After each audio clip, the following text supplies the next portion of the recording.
It's been a busy week, as you can see here at Judicial Watch. I was at the White House this week. I think we have a picture of me standing outside the... There we are.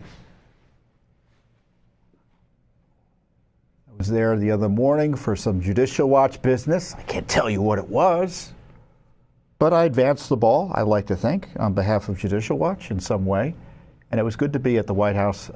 President Biden, for whatever reason, never invited me to the White House, nor did any of his team. I don't know why. I mean, he should have. But they're so hardcore left, they don't want to engage in any coalition work. But you know, the Obama people even invited us to the White House once. Did you know that? I know that's you know, it's a story worth recounting because it's in I forget which book, Judicial Watch book it's in, one of my books, but I describe it in one of the books. And that's a reason for you to get all of the Judicial Watch books, because of stories like that. So back during the end of the Bush administration, beginning of the Obama administration, we had been suing for records of White House visitors. So the White House visitors at that time were all subject to FOIA.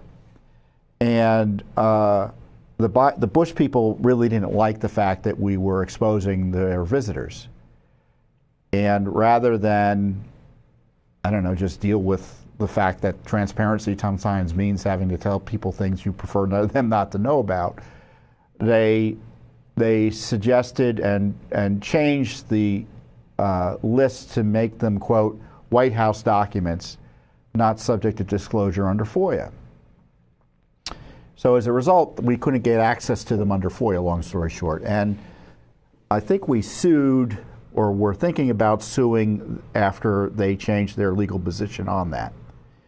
But then the Obama gang came in. And so we were talking about suing, or maybe they got word we were going to sue. I forget, it's a long time now. But we got an invitation to the White House from Norm Eisen, who was the ethics czar at the time. And you may know Mr. Eisen now as a notorious anti-Trump litigator and leader of the conspiracy against Trump. And Eisen invited us in. Of course, we went. You know, you get invited to the White House, you go.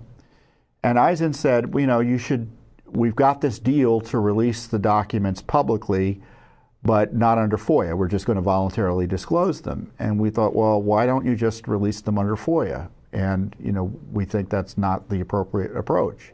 We think they should be covered by FOIA. And they said we should support them. And what he said was, you say good things about us, we'll say good things about you. And I remember thinking, what is this, like a mafia meeting here? I mean, why would you threaten that? Because the mirror of that is, you say bad things about us, we'll say bad things about you. So this was a senior White House official telling us that during the Obama administration. So what was our response? Well, we said thank you, we appreciated the meeting, and then we left, and then we sued.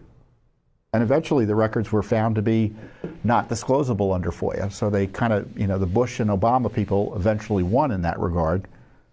It shows you that we had to battle both parties for the transparency. So that's a kind of an interesting story, isn't it? So I mean, I digressed, but forgive me. But it's worth talking about. Thanks for watching. Don't forget to hit that subscribe button and like our video down below.